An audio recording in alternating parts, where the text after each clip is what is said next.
pretentious because it's the Jets. Are they like the pretentious team? And wow. They're actually not. The Giants are? I would think an LA team would be the more pretentious team, Like the Chargers. Probably the Rams. The Chargers, yeah. Although I can't even see that. Yeah, the Chargers don't have any fans. All right, who would be the most pretentious team in football? Like if you had to pick a team. Because yeah, definitely. In baseball, it's got to be like the Dodgers, right? Like just people leaving in the 6th inning and Dodgers, right? It's not like the LA Angels. I don't know enough about baseball. Why is Anthony Ferkser active tonight? Does that excite you? No, I'm just fucking confused. I didn't know he was even on a team still. Last team I remember was the Titans for Ferkser. That's why I'm so fucking confused. Hey, good evening. Welcome to the Stokastic.com NFL Showdown live before live. Guess what? We talked this morning, Matt Gajewski and myself. We had a fantastic show. We always do in the morning. We enjoy ourselves. Throw it all out the window. I hope it was an entertaining show because it didn't mean dick. Because now James Cook being sidelined changes everything. And we're here to break it all down. We got an hour to go, and we're going to make it happen. Appreciate you guys being with us. As always, it's the Jets. It's the Bills. Monday Night Football. I said it to you this morning, brother. I'm actually excited for this game. I don't care if it's ugly. It's a good divisional matchup. Two teams coming off 2 straight losses. A lot of moving parts with the firing of Robert Saleh. And then I have to say it again because it makes me laugh. Nathaniel Hackett essentially getting relegated to the broom closet. The guy was stripped of offensive coordinator duties, Matt, and then was relegated to essentially he was demoted to an unnamed title, right? So we don't even know what he does anymore. I imagine he's out there doing something like charting wide receiver alignments or where cornerbacks are on the field, something like that. Just like a baseline analyst role for the Jets. I don't know what he does well. We have a pretty long sample of him being pretty bad. And even when he was good, hypothetically, I think Aaron Rodgers was running a lot of that offense back in the Green Bay days. Hypothetically, that was supposed to be what we got here, but you only give a guy so long of a leash. And when the plan's not working, you got to make some changes, and the Jets are. So I'm curious who's calling plays. How much does Rodgers have control over the offense at the line of scrimmage? I guess we'll find out. We don't have any sample, but it'll look different to some degree. Well, hey, happy to have you guys with us. If you don't mind, take one single second out of your busy lives, out of your night. Atone for your sins this afternoon for some of you. Hit that thumbs up. Matt, have you atoned? Of course, right away, every show. You are quick on the atonement trigger finger, and I appreciate that. Subscribe to the channel. It's free, as Ben would tell you. It costs nothing. So if you've been on the fence, click that subscribe. If you hate it, we'll gladly refund your misery. Just unsubscribe. You never have to see from us again. Ready to talk some football? Absolutely. All right, I'm excited to get into this game. One thing before we get started. This made me happy. And Chris Williams, thank you for the super chat. Loughran and Matt, it's that time again. Atone, folks. Bring yourself some good karma. Yes, sir. This is true.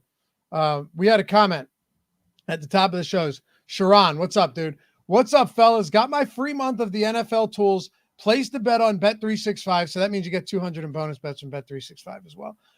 So far, really gives you an edge when building your lineups. Got to atone for the baddest DFS guys on the planet. Appreciate you, man. And yeah, I say it once, I say it again. The first link in the description, and then we'll get on our way. But I promise you'll want to hear this if you haven't yet. First link in the description will take you to the landing page where you'll see all of these partners, be it sportsbooks or pick'em sites. Sign up on any of them. Make the minimum deposit, place a bet. And when that bet settles, you have a free month of core sims for any sport you want, entirely free, $100 value. It is the best promo we've ever done, the best promo we will ever do, and it's out there right now. Any of them. My suggestion, as always, if you're in a Bet365 state, you're getting 200 in bonus bets just for betting 5 when you deposit 10. So you're just stacking everything on top of each other. But any of these are getting you a free month. And here's the kicker.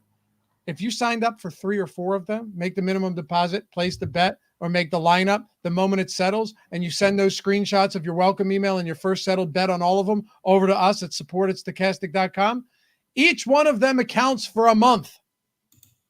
So you just free roll your way through into a bunch of months by taking that very simple step. You got to use the links on the page. That's the only way it works. Clicking that claim offer, and you are in. That's it. Even if you placed a live bet tonight, the moment it settles, you email us, boom, we've got you hooked up. Free month, Sims, Core, $99 value, every single tool on the site for each individual sport that you decide to choose. And we'll be ripping the Sims tonight, so let's take a look into it. Matt, I got to start with, and again, links in the description. Just use those links in there and you're in. I got to start with the running back situation in Buffalo, right? Because I think this is probably where we spend a good amount of time. You good with that? Absolutely. One comment before we go. I saw someone say it's not legal in their state. When you're traveling, drive across state lines. I'm in Milwaukee. I've driven across the border to take advantage of some promos before. Actually, BetMGM or Bet365 actually says like you have to just be physically located in one of those states. So, yeah, like physically, Matt, not residence. Yeah, I know. That's how they all are. Like they have the geo tracker on your PC or your device, whatever it is, your phone. Like a lot of my friends have done that too, using our promos. And then now you're getting all of the extra bonus tools. Also, the pick'em sites are available in those states in the event that the sports books aren't. Anyway, 21 years old to gamble. You have a gambling problem, call or text 1-800-GAMBLER. Ray Davis, Ty Johnson, Frank Gore Jr. elevated from the practice squad. I'm not convinced he gets a whole lot of work today. Like I think they like Ray Davis. Ray Davis I've never talked to you much about Ray Davis. I like what he brings to the table. I think he's I won't say like a full out 3 down all around back, but he does have some of those attributes. And even if you were to look at last year from him, he had like 350 receiving yards. It's not like he can't do anything in the passing game. I'll say this. I'm not entirely convinced this is going to be a Ray Davis gets only pass catching attempts and Ty Johnson rushing attempts, and Ty Johnson only gets pass catching attempts. If this is like a 50-50 split or like 55-45, I think they could both get involved in both phases of the offense. I agree with you. I think it'll tentatively slant Ray Davis on early downs just with his size. Yeah, and this is just a slant. And then Ty Johnson, he'll have some activity on those early downs as well. And then mirror that over to passing. Ty Johnson probably playing a little more, but Ray Davis has some elements to his game that you'd still want on third downs, clear pass catching situations. He is a pretty good pass blocker. You were talking about him not allowing a sack his final year in college, so I'll give you credit for that one. But yeah, there's nothing really on the profile that suggests Ray Davis is bad on third down, so why wouldn't he have the opportunity to get out there?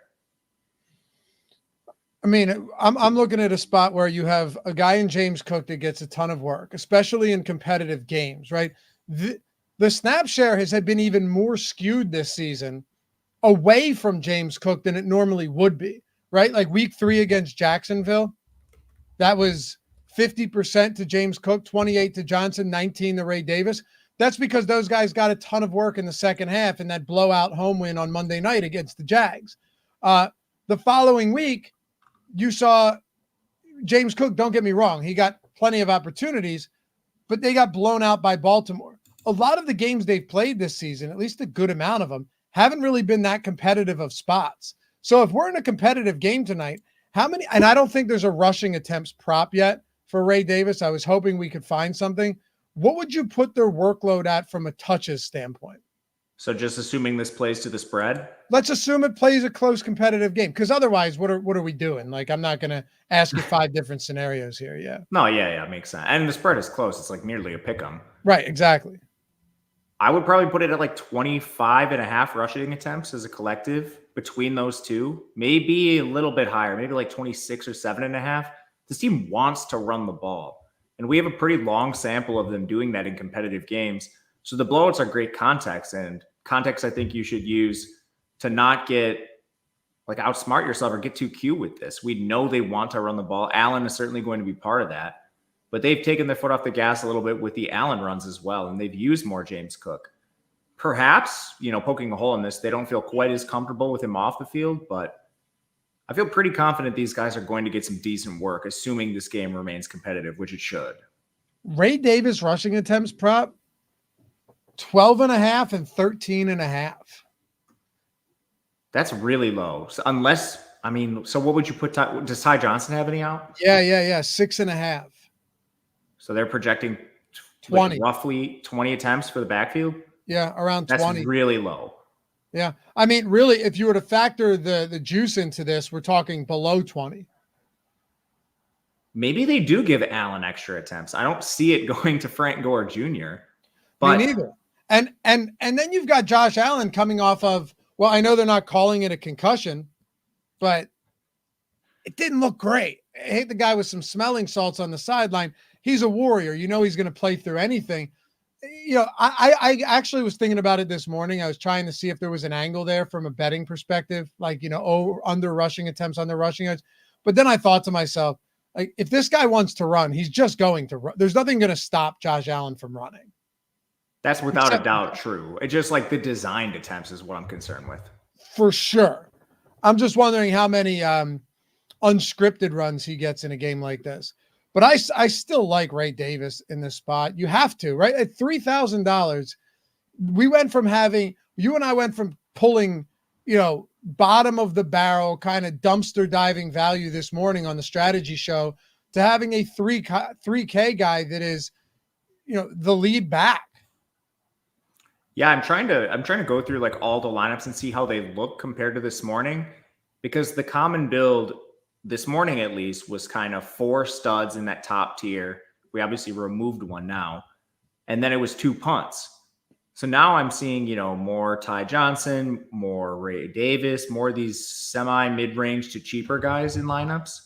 And I am noticing more salary left on the table in some of these lineups too, which makes sense. We lost a lead back who was over 10K.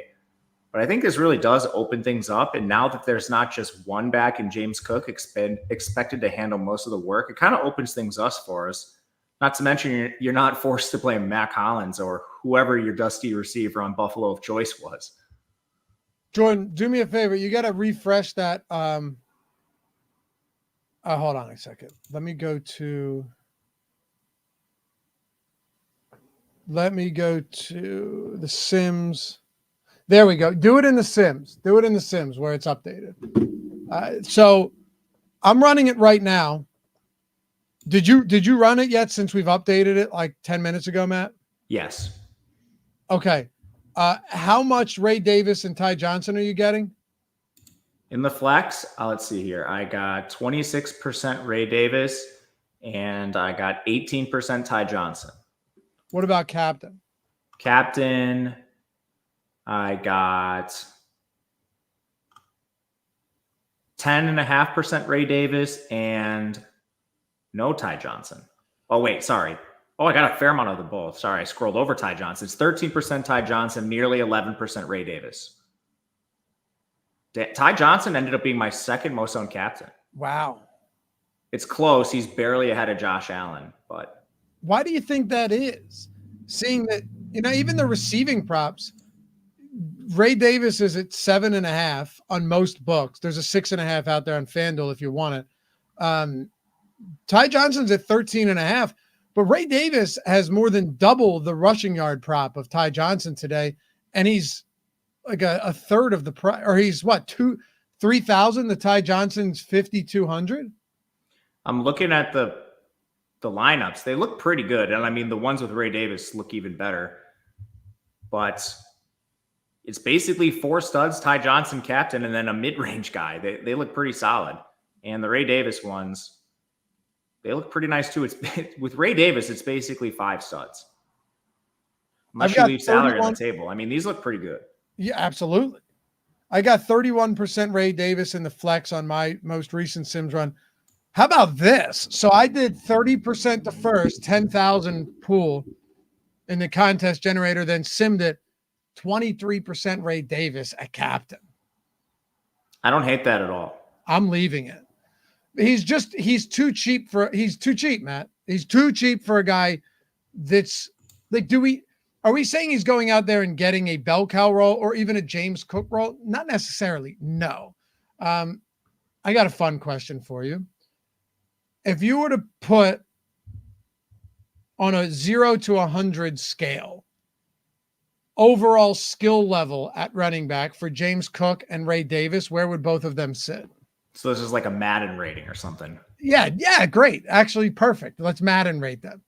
I don't play Madden, so this is a guess. I'm probably going to be off where they are. Well, forget it, because all that matters is how far separated you have the two. The actual numbers themselves don't matter. You know what I mean? For sure. I would have James Cook probably like an 83, and I would put Ray Davis at like a 64. Okay. Quite a bit behind him, huh?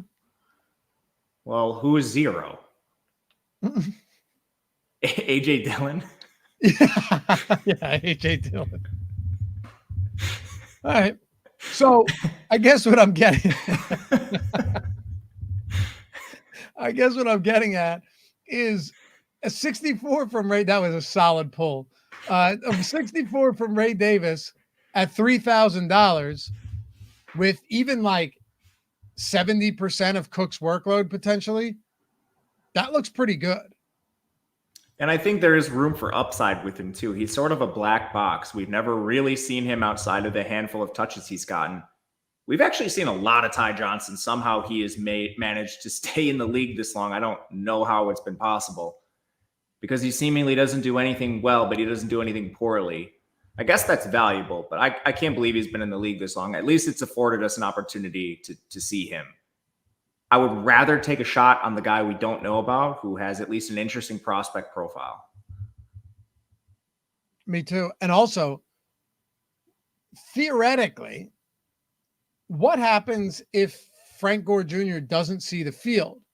Because then, even if it is like a 60-40 split or say like a 50-50 split, every week we've still seen Ray Davis get 10, 30, 19, 17% of snaps up until last week.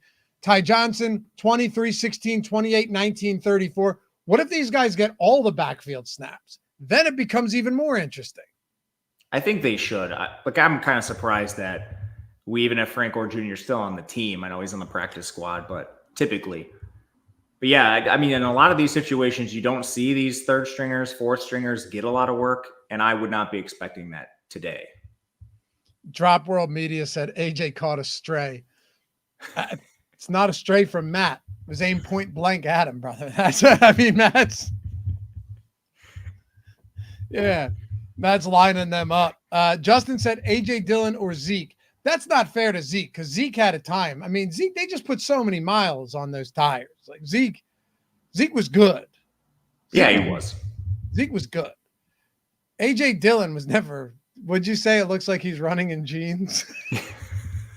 I'm trying to think of a running back that I think is worse than him that I've had to watch. What, like a -2? I can't think of anyone that I think is worse than AJ Dillon on the football field. There has to be somebody.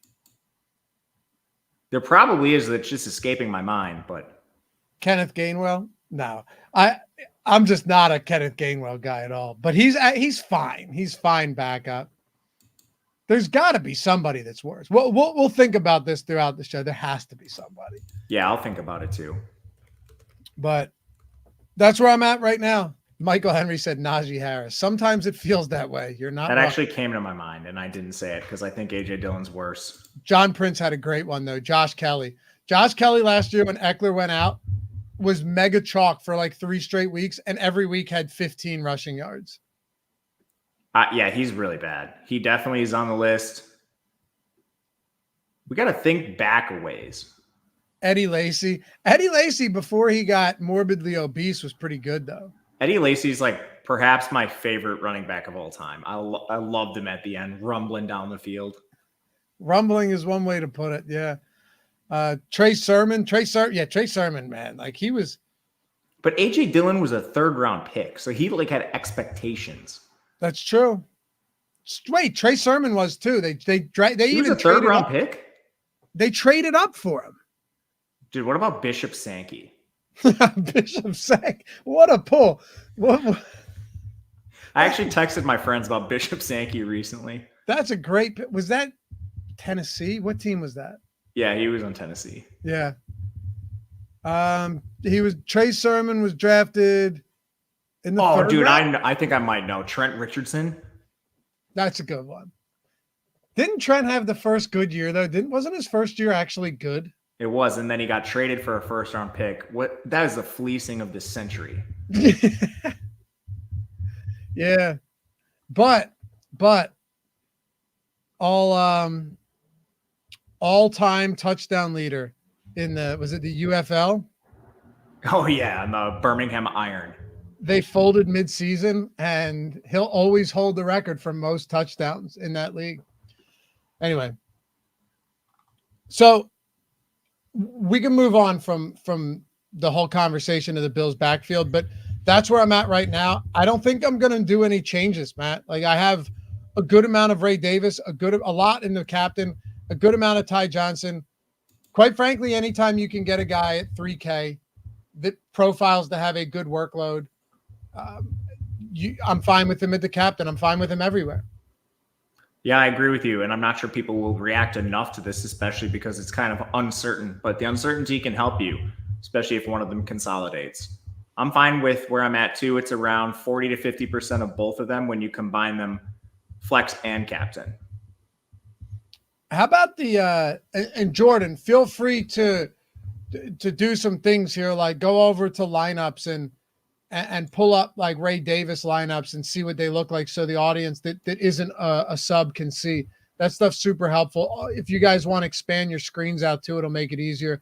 And again, just use that link, sign up at any of our partners through those offers links down there, and just get your entire month free for as many months as you want, so long as you use those and follow the steps. But assuming you're not, a member or a subscriber yet, it's $100 value. And those all those books have great sign-up offers as well. But pull up some of those Ray Davis lineups. And as we talk about these guys, Jordan, pull these up just so we can give people an idea of what the Sims is spitting out as far as lineups go.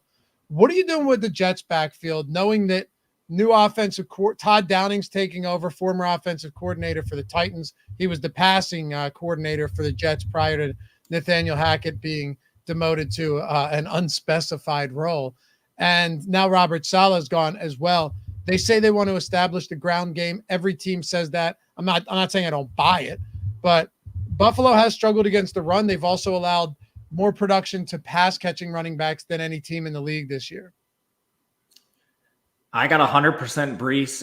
I don't think I'm going to change it. It's 52% in the flex.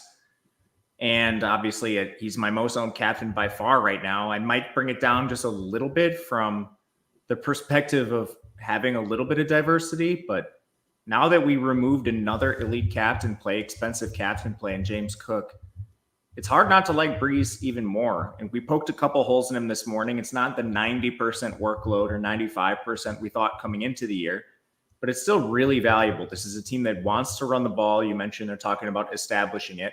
And we've seen them in games that are competitive. They're very willing to give these running backs like 35 attempts collectively.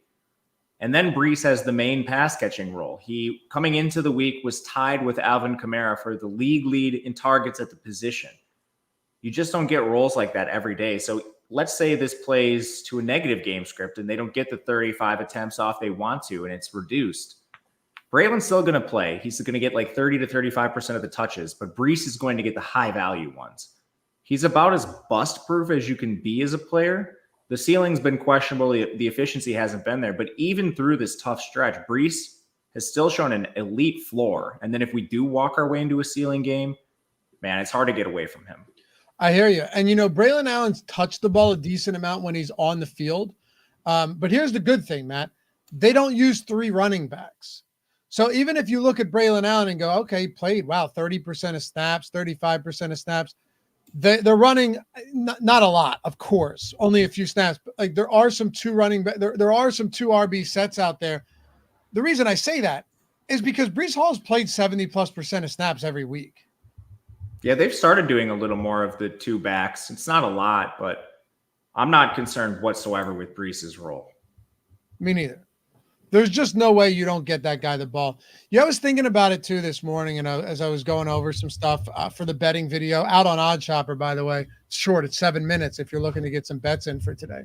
I was thinking about this. Like, if you're if you're a coach and you're an interim coach, I may have even mentioned it to you on the strategy show, and you're Todd Downing, who went from tight ends coordinator to passing game coordinator to offensive coordinator back to passing coordinator, which isn't exactly, the trajectory you're looking for in the NFL coaching system.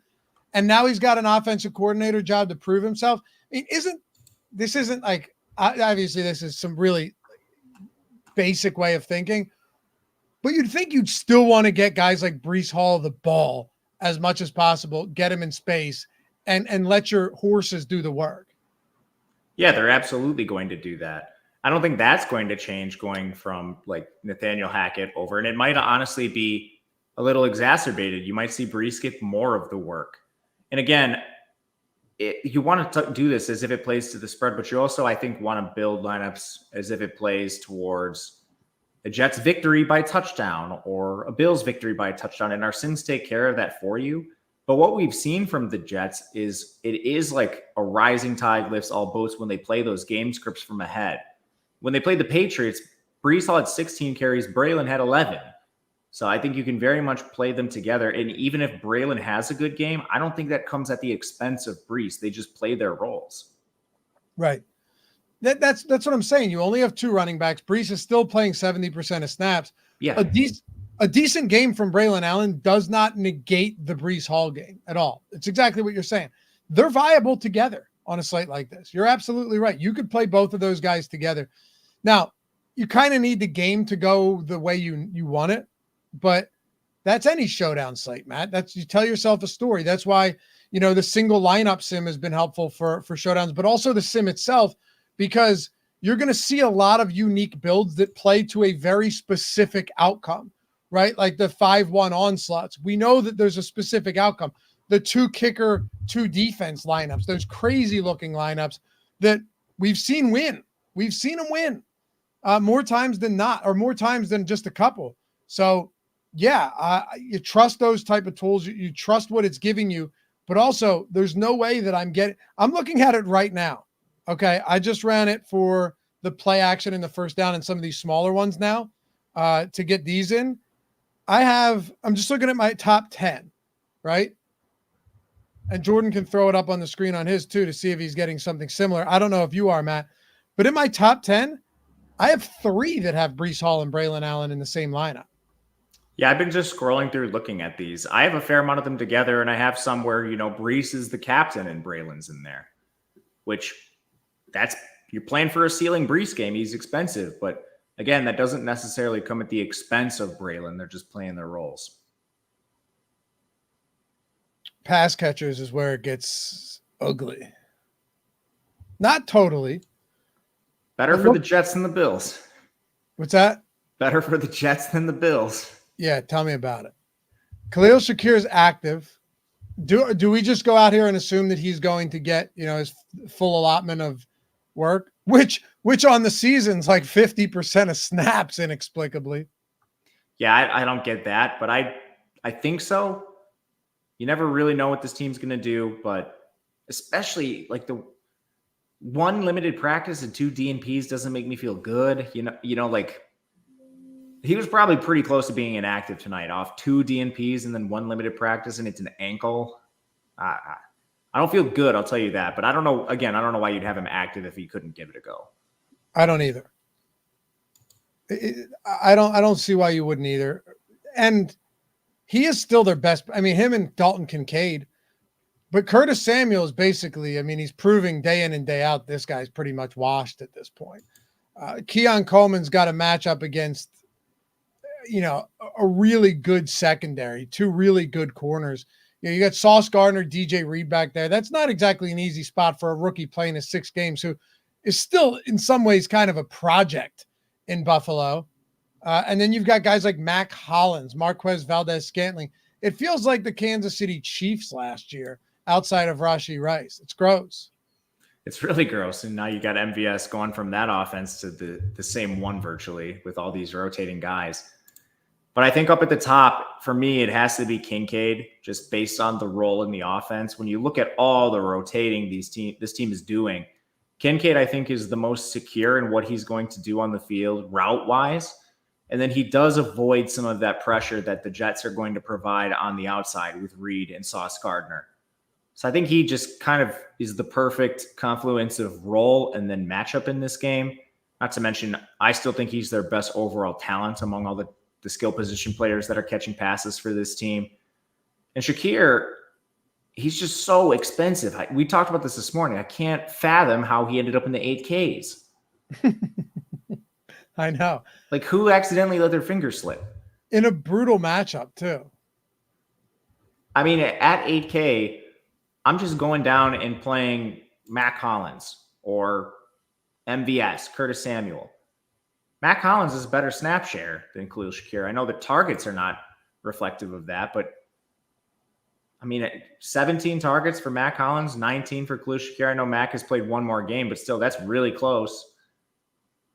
He's not good, but he's just give me the salary, and then instead of paying $8K for Khalil Shakir, I'll just find like an extra couple hundred and play Aaron Rodgers or a running back or something.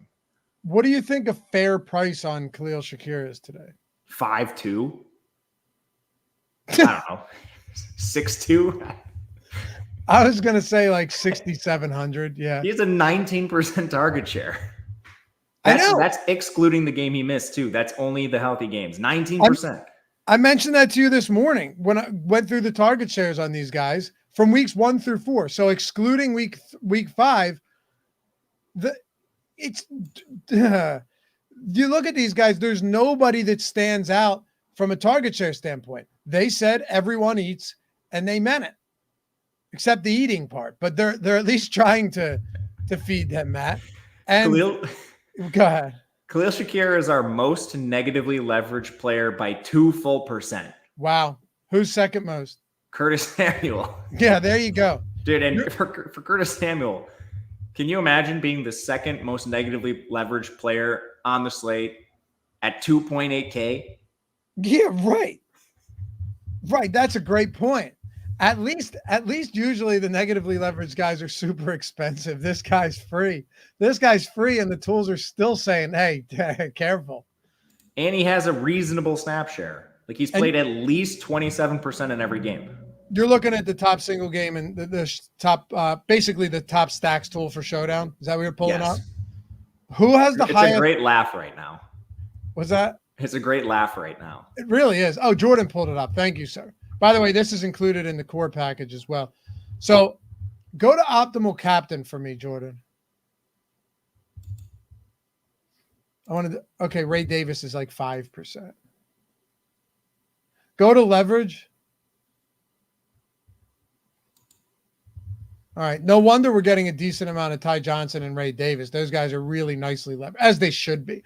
But even at those price points with high ownership, we still have them positively leveraged. So we're still showing that they're not over-owned according to what we have. No, and that makes sense. Generally, late news stuff, people are slow to react. And even if you do get it, it's not like you've had a lot of time to research this. And there are people out there that are probably hearing about Ray Davis for the first time tonight. Or maybe Ty Johnson, because Ray Davis at least was a promising rookie. By the way, this is by far the most we've ever had watching this season, I think. Maybe not. We're at, what, 22 something? StreamYard says 2,700, Jordan. Which one's right? That's including Twitter. Oh, that's including Twitter? All right, I like that number better. But anyway, hit that thumbs up if you haven't done so. We appreciate you guys for it. I'm going to take a super chat. I'm going to take any super chats we have, Matt. Only a couple, actually. Chris Williams gifted some memberships. Thank you. Jake Lindland, late to the party. Thoughts on Shakir? Well, you just heard it from Matt, and I'm with you. That price point's tough. Maybe you could make some semblance of an argument, Matt, if this was against like the Bengals or some of these terrible secondaries. But it's not like he even has a favorable spot. It's a pretty brutal matchup. Like, the biggest strength of this Jets team, it's twofold. It hasn't been the run defense. They improved last week, but it's been the secondary, and they're actually getting pressure at a high clip. They're top 5 in sacks on the season. The pressure is still there, even with Hassan Reddick still holding out, but their secondary's strong. Yeah, very strong. It might be a top 3 unit in the league. It's at least top 5. And with Shakir, all those things are negatives for him, but there's always a point where, okay, is he underowned enough where I can actually take a stand on him and use him as my leverage piece? Right now, we're projecting 21% ownership across the board, 2 in the captain, 19% in the flex. It's just still a little much for me. Our tools back that up. At this price and with this ownership, I would rather just make a pivot. Would you consider Frank Gore Jr.? Is he in the player pool? Yeah, because we've seen them use like a third back when they're especially rolling teams. And again, you mentioned telling yourself a story. Well, if Buffalo is winning by a touchdown or they have a comfortable margin of victory, then maybe you see him. Yeah. I don't think it's a lot, and I would not play more than a couple percent. And that would be large field only. If you're in any sort of small field type stuff, he's not going to be clicked on. Excuse me. Yeah, it's going to be tough unless you're in super large, like the mini max, for example, or the flagship contest. Maybe we should click him after Sean Tucker yesterday. We seriously should. I'll never forget the Boston Scott game where Miles Sanders got hurt and Boston Scott solo shipped somebody $500K. Yeah, I'll never forget the Tariq Cohen game in week 1 of 2017 when he was like their main kickoff returner. And the Millie Maker was like Bears fan 247 or something. He had 5 Bears in his lineup, but Tariq Cohen was like the 0.01% guy. That is the best. I used to see that back in the day all the time on FanDuel where you'd see a team winning early on and being like, man, they're crushing. And then you'd look and they just have all of the players from the team that their name had in it. And also they had like the logo as their avatar. Sometimes people just like to have fun. But if you had to rank the Bills pass catchers, and as I said earlier, through 4 weeks, the target share was 19% to Khalil Shakir, team leader. Dalton Kincaid, 18%. Coleman, 11. Hollins, 11. James Cook, 10. That's gone. Curtis Samuel, 9. Ty Johnson, 6. MVS, 6. Dawson Knox, 5. Ray Davis, 3. Nobody above 20. And 6 guys in between 9 and 19. All right, Kincaid's 1. I'm going to do price adjusted. So Kincaid, just the confluence of routes, matchup. Second, I'm going to do Keon Coleman. And remember, Keon Coleman, the bozo, missed a whole quarter of one game because he couldn't show up to meetings on time. So, I mean, with an extra quarter, he'd probably have maybe a couple more targets. He's a decent mid-price option. He's not priced out of play for me like Khalil Shakir almost is. Third, I think you have to go Matt Collins because he's on the field so much, and somehow he has 17 targets. And he's not coming off the field because they love his blocking. Outside of that, I guess Curtis Samuel 3 and MVS 4, but I'm semi-interested in Dawson Knox. I wish he was targeted a little more. Only 5 targets in the year is disappointing, but he's out there more than those guys. And he's like the only reason you don't need to get to him anymore is we had the running backs open up. I had a ton more Dawson Knox earlier in the day. I think I'm just going to keep him 6 on this list because we don't really need to go that cheap at this point. You probably have to keep him at 6 at this point. I like what you're saying about Matt Collins, though, because it's disgusting. But if you're just going to go with one of these guys that all of the target shares are spread across the board, maybe just pay down. That's my kind of approach because then you can get, all right, Josh Allen, Garrett Wilson, Breece Hall. And then what does Matt Collins even have to do? At that point, it just becomes, okay, if Matt Collins plays this normal 60% snap share, gets 3 or 4 targets, catches 2 of them for 23 yards, like doesn't fumble or something, but then you get what we're supposed to out of the studs, that's going to look pretty good. Especially if Shakir then gets his normal 4 targets and Kincaid is at like 6. Keon Coleman's at his normal 3 targets. Like any of those guys could throw a complete air ball up today. Any one of them.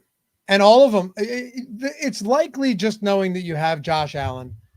It's likely that one of those guys gets there at his price. Yes.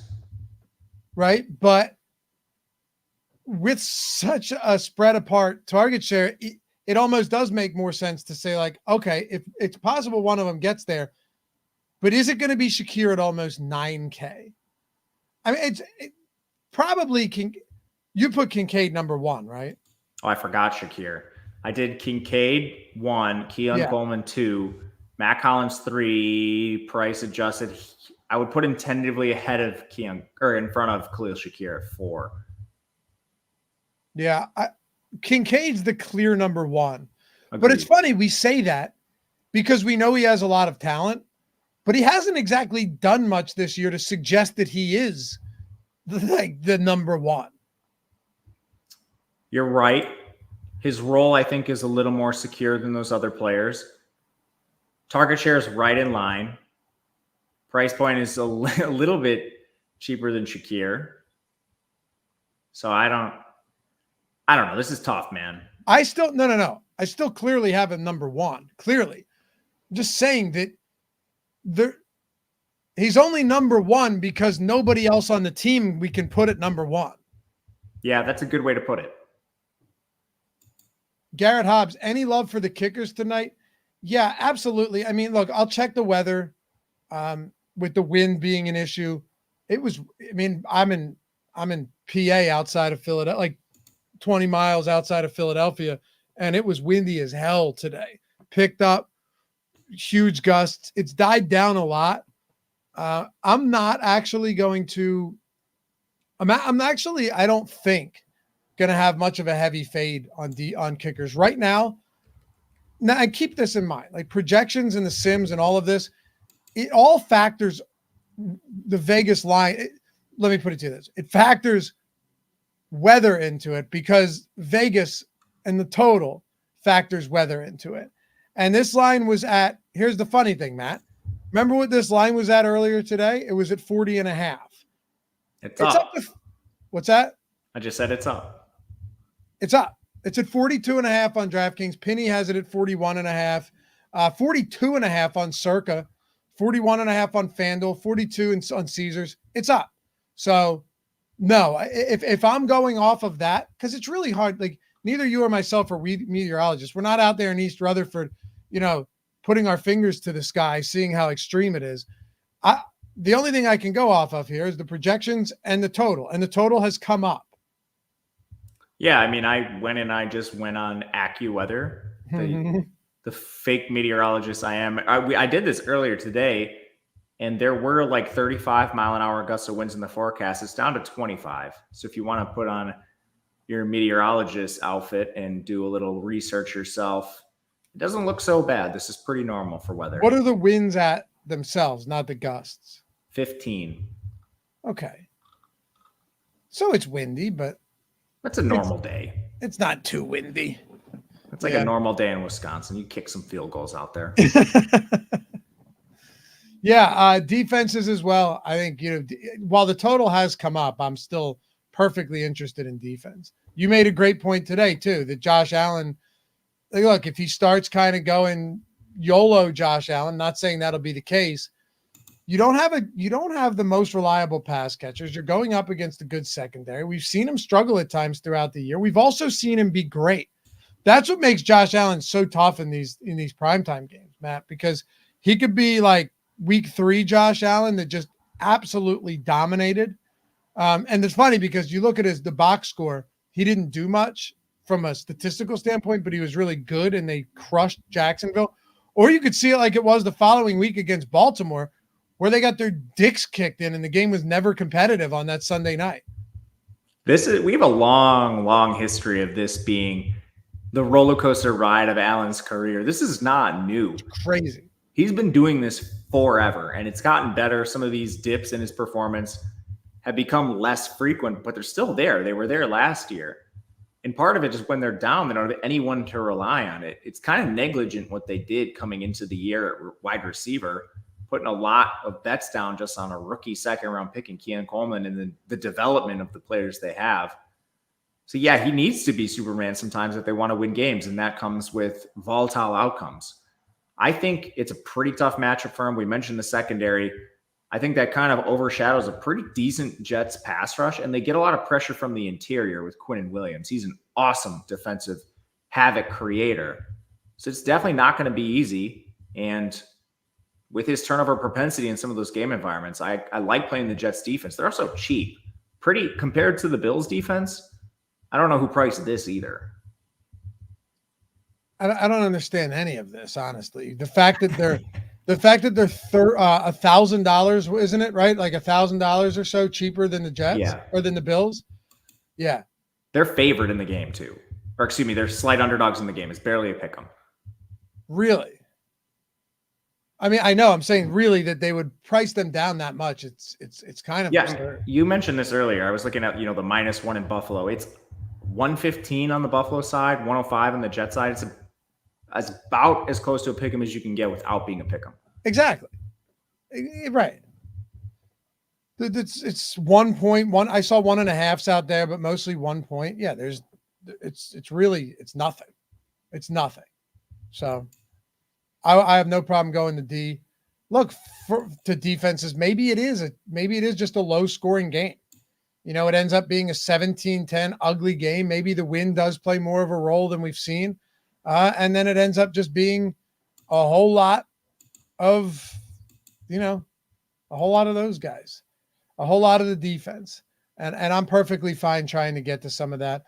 I didn't make, a lot of weeks you and I will talk about this where we'll make individual adjustments, be it, we'll cap exposure in the Sims or we'll do some boosts. Like I did some pretty heavy boosts yesterday on the main slate. And we've done it before with the Showdown slates. I didn't actually make any manual adjustments today. Did you? I haven't either. No, I don't plan to. I don't plan to either. I don't really feel like I need to. So I'm sure that'll end well. It's always when you feel most confident that you get buried the worst. Yeah. It's funny because the last 2 weeks I've felt horrible. And the last 2 weeks, Sundays have gone great. Showdowns, not so much. But Showdown's a roller coaster. The way I look at Showdowns, you just got to keep firing. Yeah, man. I mean, it's kind of nice too, because then you don't have these like drawn out sweats where you might be alive, you don't know. In Showdown, you don't have the right captain, you're dead, you move on to the next one, or right away and then you have a sweat and it's an awesome night. Oh yeah. I knew pretty quickly in that Kansas City game that I had no chance because I was way underweight on Juju. Yeah, me too. And I let my own bias get in the way because I hate Juju. I know you did. What would his Madden rating be? Oh, 16. Yeah, he had a huge game. Receivers, there's a lot more options for who would be the zero at wide receiver. There's so many options. Oh, the zero at wide receiver would be such a good one. Laquan Treadwell. Oh man, he's front runner for sure. Right? Because he had hype.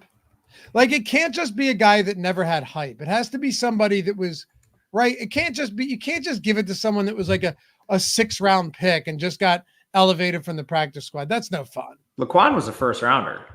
I know. That's what I'm saying. He had a lot of hype. Kadarius Toney. Oh, that may be it. Kadarius Harry. Who? N'Keal Harry. N'Keal Harry. Yeah. Oh, we could go on for days. Oh, John Ross. Corey Kelvin Coleman. Benjamin. Josh Doxson. Yeah. Yeah. Kevin White.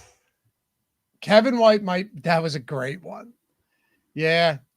You know who was crazy that like was great for a year and then remember Sammy Watkins? Oh yeah. I thought you were going to bring up that guy in the Eagles that had like 2 good games. What was that guy's name? Oh yeah. Travis Fulgham. Yeah. No, he went to Old Dominion. He had 4. I was talking to my buddies about this after one of my hockey games the other day. He had like 4 good games in a row, like a whole month where he just dominated and then was terrible. But again, that's like an undrafted or 6th-round guy that was sitting on the Lions practice squad. He barely counts. Yeah, he's not a part of this. He's not in the Laquan Treadwell range. We had questions earlier, Matt. How much are we leaving on the table? I am all over the map. I mean, I have one where I'm leaving 5,900 on the table as I scroll through this. Yeah, I got not a lot like that drastic, but I got a fair amount with 3K on the board. Yeah, most of mine aren't that dramatic, but there's a lot of these lineups that I'm leaving. It's because of Ray Davis. But it's funny because I look at these lineups and they actually look nice. Some of these lineups where I'm leaving a lot of salary, I have no issues with them at all. Yeah, I agree with you. With all the salary that's been opened up by these injuries, you can't just spend it all everywhere or you'll be duped, which we take care of that for you. And also, when I ran this, let's see, Jordan, you have FanDuel up there. Can you switch back to DraftKings? Because I'm looking at DraftKings. My six highest simmed ROI lineup is leaving like over 5K. So these are not just lineups that are at the bottom for me, like of the 150. Some of these are like at the top that are leaving a ton of salary. Yeah, and they're highly projected too. Sometimes you see this when dupes are a problem, but they're not really a huge problem today, at least once you get past like that first cohort of really duped lineups. There's not as much because there's so many options. A lot of options. Poker MJ, Davis projects better than Johnson. Yeah, look, projections are going to take into account player props as well. And the truth is that Ray Davis's player props are just quite a bit better than Ty Johnson's tonight. Yeah, he's like almost 50.5 rushing yards in some places, and Ty Johnson's at 22 or 23. Did Ray Davis come up that much in some spots? Yeah. Really? When FanDuel had him at 43.5 when I looked earlier. Yeah, he's come up. This isn't consensus. I was just looking at one place. Right, it's gone right. now. Yeah. I'm looking. So let's just say Caesar's 48.5. I see 53 at one. Offshore? Yes. Okay. But still, a lot of the offshores are sharper than some of these retail books. Oh, yeah. I'm not saying they aren't. Absolutely. I'm just curious because I'm looking at a lot of these, domestic books. But yeah, Ty Johnson, 27.5. Even receiving yards, it's not that far off. Ty Johnson, 15.5. Ray Davis, 7.5. So it's like what, a 7-yard difference? Yeah. Yeah, pretty negligible. I think so. All right. Oh, and by the way, guys, I assume after tonight we'll have plenty of new people hanging out in the Discord because you get Discord access with the core package, with every package. Also, you get Pick 6 Optimizer. Same with any of the Pick'em sites. Pick 6 Optimizer is available to you. So, Jordan, if you were to throw up what's up there, you'll see it too. Not just that, but I was going to show everything that they have. Last time before we get out of here, because there's still 1,900 of you with us, if you're trying to get that free $100 value month, or many of them, depending on how many books you sign up at, link right in the description and in chat. Click it, follow the directions, hit those claim now buttons, join, deposit, and email us. Follow the steps. Any of those. Bet365 is giving you 200 in bonus bets on a $5 bet. Caesars has a great no risk bet. A lot of these, and even if you're in non-legal states, all of the pick'em sites as well. But yeah, DraftKings Pick 6 Optimizer included. So if you've been playing and struggling, or if you're not playing and want to win, the Optimizer, best way to go. All right, Matt, we only have a few minutes here. Spot that I think is a little bit less important, but we'll talk about it. What are we doing with the pass catchers for the Jets outside of Garrett Wilson? Because I think you have to still prioritize Lazard over Mike Williams based on snaps and overall target share. And Ty Conklin is just kind of one of those guys that is going to have to be in lineups today because I would argue he's underpriced relative to his role. My second favorite actually is Conklin for that role. The only hole you can really poke is the injury, but I'm confident he'll be healthy enough to play tonight, and he's at a much cheaper price point than those guys. You're right on Lazard. He's number 2 for me just because of the role. Mike Williams hasn't gotten there yet. And Lazard's been terrible. There's no way to say this otherwise, but he plays a ton and he keeps getting targets, and his boy is Rodgers, so it's not likely to change. That's the way it is. It's that simple. Let's hit these super chats. Malcolm, let me find it. Are we getting off Hall captain train to Davis? I have a lot of both. I have a lot of both too, but a lot of Hall, more Hall than any other player. I have a lot of Hall as well. Jake Lindland, could Samuel get any carries with Cook out? Yeah, it's a fair. What's that? He could. Yeah, it's a fair question. I just don't know if it's enough to get. Agreed. I don't know if it's enough to get me on. He has one rushing attempt in each of his last 3 games. 0 yards, 7 yards, -1 yards. maybe we're just flat out wrong, Matt, and we're taking a small sample size and turning it into more than it is, but he just doesn't seem like he has it right now. I agree with that. Anything else you want to touch on before we go? A couple minutes to lock here. You got your lineups in? I'm in. I'm all good. Okay. I think we covered all of the important stuff here.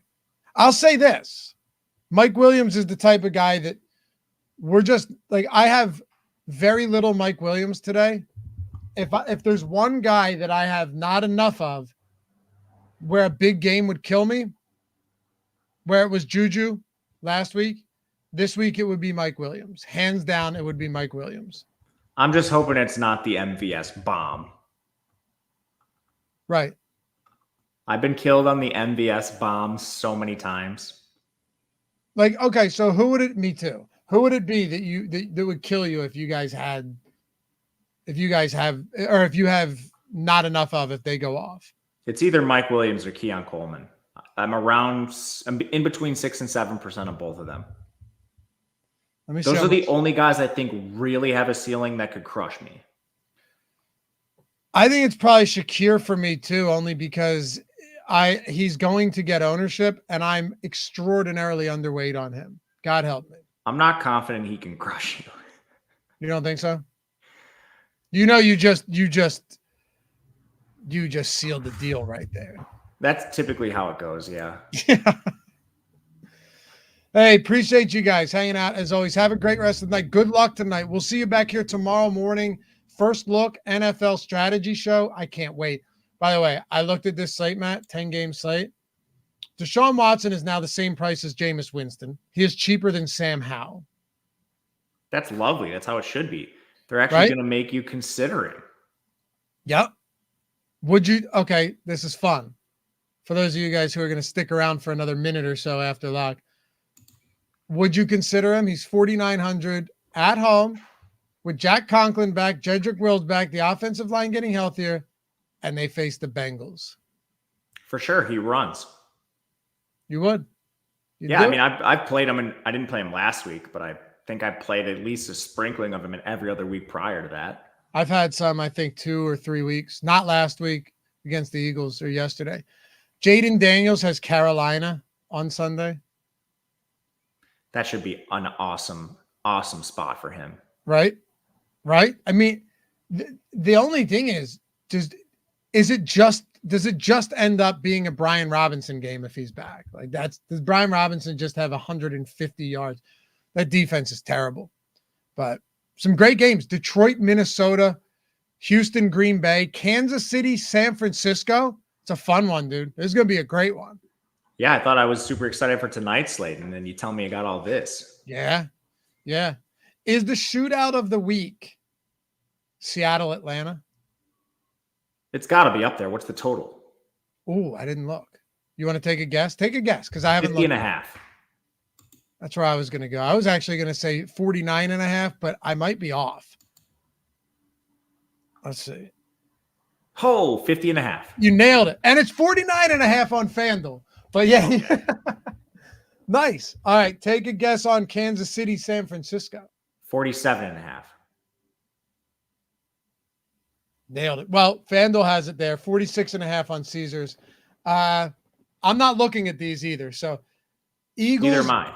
Eagles, Giants. Well, now I am. Jordan has it up. Well, I'm going to go 44.5 Eagles, Giants. 43 and a half is on the board. What else? I accidentally clicked the stream and then I saw half the totals because Jordan had it up. Did you see Detroit? Did you see Detroit, Minnesota yet? No, that. Okay. No, Aiden Hutchinson, 51 and a half. Hold on, Jordan. I'm going to say 53.5. Ooh. Oh, it's 4. Wow. I really, you know what? Minnesota defense for sure. But I think this gets bet up. I wouldn't be surprised by that at all. I was way off on that. Tennessee Buffalo's got to be 42.5. 42, 43. Nailed it. Oh, no. Wrong. 44. Oh, got it. I did get it. Okay. 42.5, 41.5. One more for you. Ready? Yeah. I love this stuff. Wait, did we say Carolina, Washington? Jordan, stop scrolling. Did we say Carolina, Washington yet? Yeah, we did that one first. We did. That was the first I one we think did. so. Rams, Raiders. Oh my God. 42. Yeah, I was going to say 42.5. Yeah, 43.5. All right. All right. Pointless stuff, but it's going to be a good one. Appreciate you guys hanging out. Follow Matt at Matt_Gajewski, me at Loughran_D. We'll see you back here for the next one. Peace.